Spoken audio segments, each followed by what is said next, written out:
हाँ तो बच्चों, नमस्कार। आज का हमारा टॉपिक है थ्योरी ऑफ जर्म प्लाज्म, यानी जनन द्रव का सिद्धांत या जर्म प्लाज्म का सिद्धांत। थ्योरी ऑफ जर्म प्लाज्म या जर्म प्लाज्म थ्योरी, यानी जनन द्रव सिद्धांत या जर्म प्लाज्म का सिद्धांत। तो सबसे पहले इसमें आता है कि जो जर्म प्लाज्म थ्योरी है या थ्योरी ऑफ जो जर्म प्लाज्म है वो किसने प्रतिपादित किया। तो साइंटिस्ट था, जर्मन जीव वैज्ञानिक था अगस्त वीजमान। उन्होंने जो आपका जर्म प्लाज्म थ्योरी है उसका प्रतिपादन किया। तो उन्होंने बताया कि प्राण जो जंतु हैं, प्राणी हैं, उनमें दो प्रकार की सेल्स पाई जाती हैं। उन्होंने बताया था कि जो प्राणी हैं या जंतु हैं उनमें दो प्रकार की सेल्स पाई जाती हैं। इस सिद्धांत के अनुसार प्राणियों के शरीर में दो प्रकार की सेल्स पाई जाती हैं। जो प्राणियों का शरीर है वो मुख्य रूप से, प्रमुख रूप से दो भाग हैं उसके, या दो भागों में बांटा गया है। या इस सिद्धांत के अनुसार जो जंतु हैं, प्राणी हैं, उनका शरीर के दो प्रमुख भाग हैं। पहला है, दो प्रकार की जो सेल्स पाई जाएगी, या पहला जो पार्ट है या सेल्स है वो है आपकी सोमेटिक सेल्स, यानी कायिक कोशिकाएं। दूसरी आपकी है जर्म सेल्स, यानी जनन कोशिकाएं, जिसमें आपके स्पर्म यानी शुक्राणु एंड ओवा सम्मिलित किए जाते हैं। तो उन्होंने दो पार्ट में डिवाइड किया, या दो प्रमुख भाग थे, या दो प्रकार की सेल्स बॉडी में पाई जाती हैं, जिन्हें हम सोमेटिक सेल्स यानी कायिक कोशिकाएं तथा जर्म सेल्स यानी जनन कोशिकाएं कहते हैं। इसमें स्पर्म तवा ओवा इसमें शामिल होते हैं। उनका मानना था, यानी अगस्त वीजमान के अनुसार, कि जीवन काल में जो सोमेटिक सेल्स हैं या जो कायिक कोशिकाएं हैं उनमें संचित लक्षण अगली पीढ़ी में नहीं जाते हैं।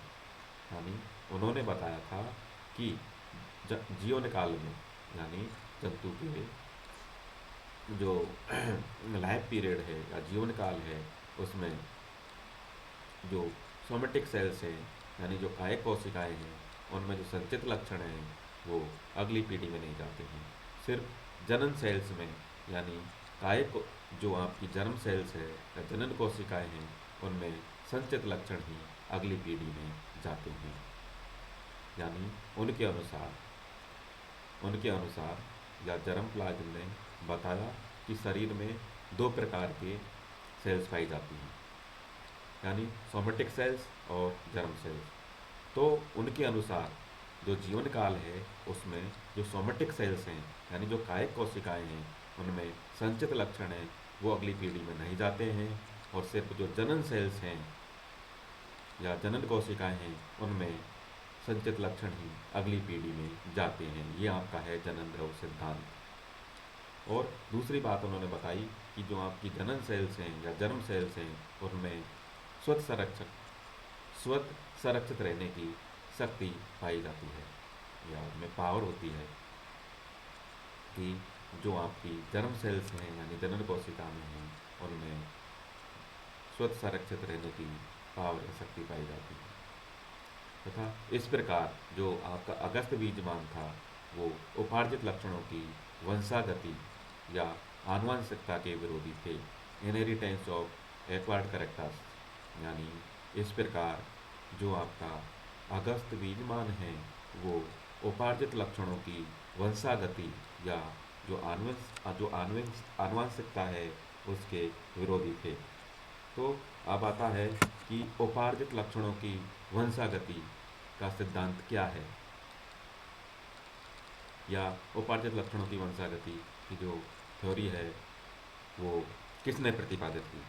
तो उपार्जित लक्षणों की वंशागति का जो सिद्धांत है वो आपने जेनेटिक्स में पढ़ा है कि जो उपार्जित वंशागति का जो सिद्धांत है वो लेमार्क ने दिया था, कि उपार्जित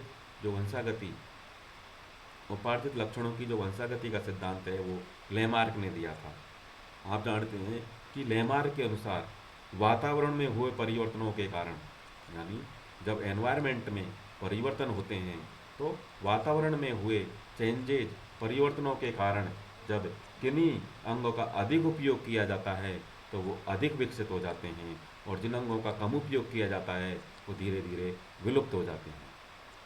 यानी लेमार्क का जो उपार्जित लक्षणों की वंशागति का सिद्धांत है वो ये है कि जब वातावरण में हुए परिवर्तनों के कारण, यानी एनवायरनमेंट में जब परिवर्तन होता है, तो इन परिवर्तनों के कारण जब किन्हीं अंगों का अधिक उपयोग किया जाता है तो वे अधिक विकसित हो जाते हैं, और जिन अंगों का उपयोग कम किया जाता है वो विलुप्त हो जाते हैं, धीरे धीरे विलुप्त हो जाते हैं। फिर लेमार्क ने एक एग्जाम्पल दिया। एग्जाम लेमार्क ने उदाहरण दिया कि अफ्रीका में पाए जाने वाले जिराफ, यानी अफ्रीका में पाए जाने वाले जिराफ का उदाहरण देते हुए लेमार्क ने बताया कि जिराफ की टांगें और लंबी होती, लेकिन जिराफ की टांगें हैं वो और लंबी होती, लेकिन पहले जिराफ लंबे नहीं होते थे। यानी अब जो जिराफ है उसकी टांगें लंबी होती है, लेकिन जो शुरुआत में या पहले हैं वो जिराफ लंबे नहीं होते थे, या जो उनकी टांगें हैं वो लंबी नहीं होती थी, टांगें हैं वो लंबी नहीं होती थी,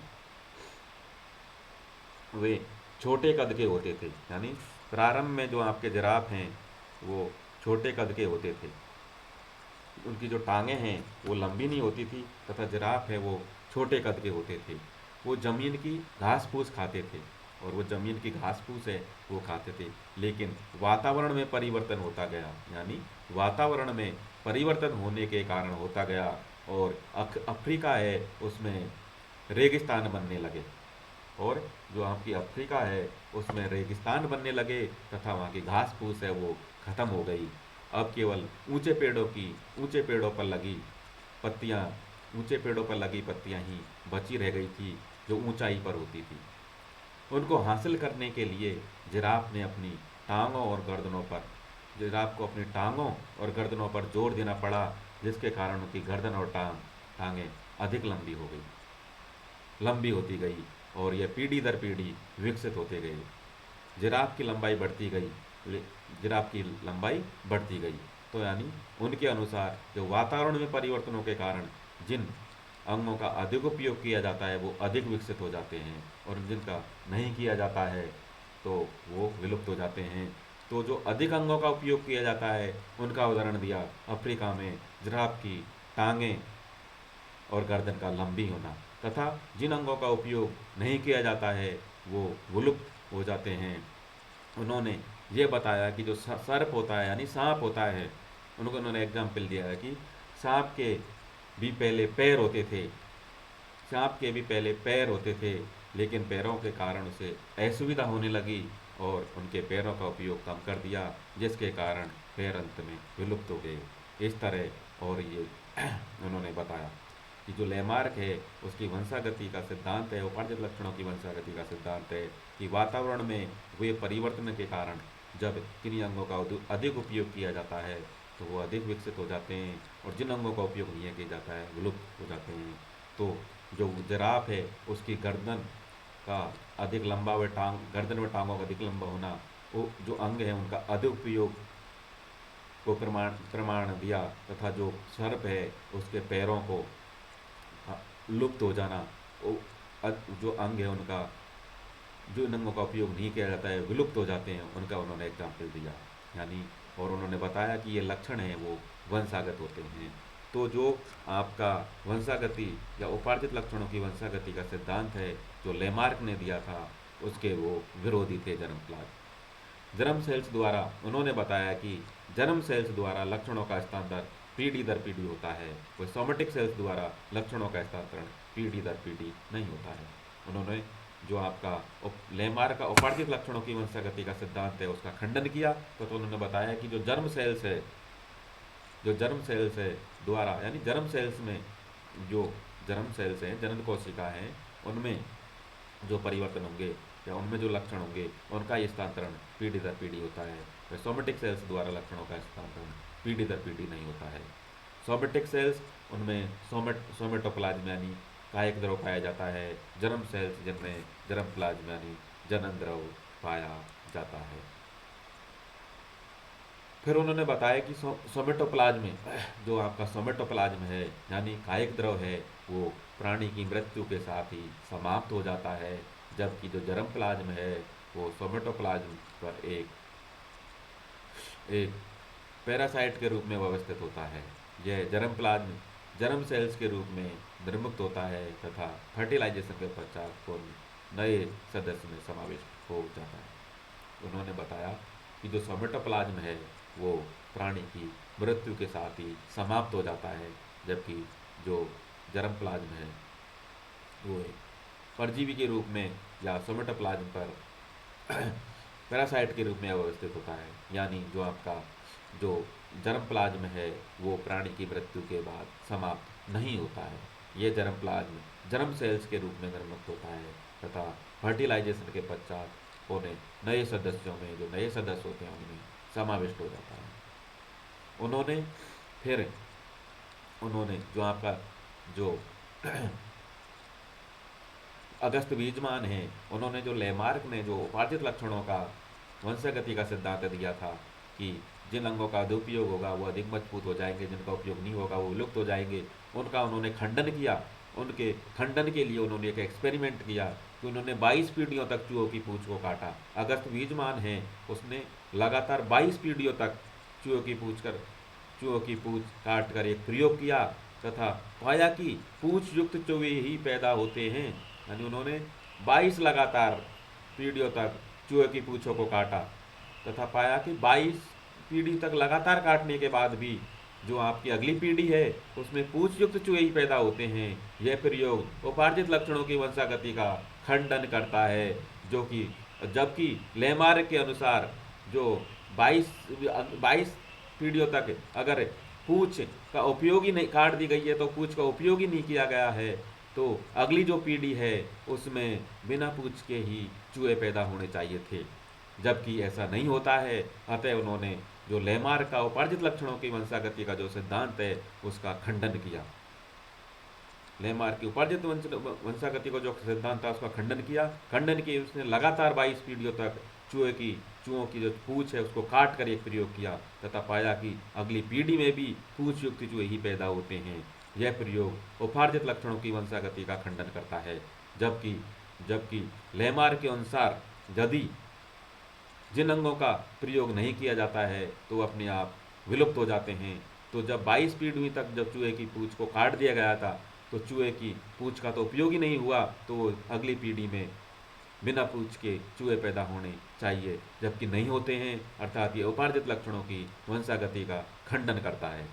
उनका यह भी मानना था कि अगर लक्षण उपार्जित किए जाते हैं तो पीढ़ी दर पीढ़ी जर्म प्लाज्म की मात्रा बढ़ती ही जानी चाहिए, जबकि यह नियत रहती है। इसमें रहे कि इस सिद्धांत के प्रस्तुत किए जाने के समान समय अर्धसूत्री विभाजन की खोज नहीं की थी, जो स्पष्ट करती है कि आनुवंशिक पदार्थ की मात्रा पीढ़ी दर पीढ़ी नियत रहती है।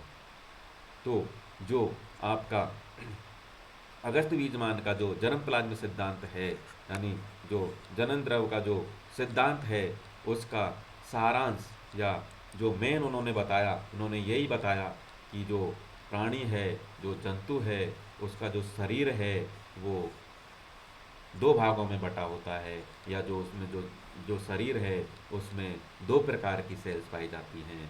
एक प्रकार की जो सेल्स है उन्हें हम सोमेटिक सेल्स यानी काय कोशिकाएँ कहते हैं तथा दूसरे प्रकार की जो सेल्स है उन्हें हम जर्म प्लाज्म यानी जनन सेल्स कहते हैं। उनके अनुसार जो सोमेटिक सेल्स है उसमें होने वाले लक्षण या संचित होने वाले लक्षण हैं वो अगली पीढ़ी में नहीं जाते हैं, और सिर्फ जो जर्म सेल्स है या जो आपकी जनन कोशिका है उनमें होने वाले लक्षण हैं वो ही अगली पीढ़ी में जाते हैं। तथा दूसरा उन्होंने बताया कि जो जर्म सेल्स है उसमें स्वतः संरक्षक होने की शक्ति पाई जाती है। दूसरा उन्होंने मेन है उन्होंने जो आपकी उपार्जित लक्षणों की जो वंशागति है उसके उपार्जित लक्षणों की जो वंशागति है जो लेमार्क ने दिया था उसका खंडन किया तथा जो उपार्जित लक्षणों की वंशागति का खंडन किया। जो आपका उपार्जित लक्षणों की जो वंशागति है उसका जो सिद्धांत है वो ये बताता है कि जब एनवायरनमेंट में वातावरण में परिवर्तन होते हैं तो परिवर्तनों के कारण जिन अंगों का अधिक उपयोग किया जाता है वो अधिक विकसित हो जाते हैं और जिनका उपयोग नहीं किया जाता है वो लुप्त हो जाते हैं।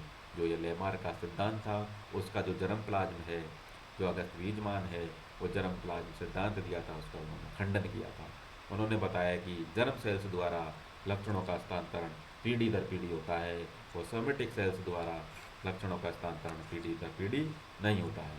यानी उन्होंने जो जर्म थ्योरी है, जो जर्म सिद्धांत है या जर्म प्लाज्म जो थ्योरी है, उसके अनुसार जर्म सेल्स द्वारा जो लक्षणों का हस्तांतरण है वो पीढ़ी दर पीढ़ी होता है, जबकि जो सोमेटिक सेल्स है उनके द्वारा लक्षणों का हस्तांतरण पीढ़ी दर पीढ़ी नहीं होता है। जो सोमेटिक सेल्स में पाया जाता है द्रव उसको सोमेटोप्लाज्म कहते हैं और जो जर्म सेल्स में पाया जाता है उसे जर्म प्लाज्म कहते हैं।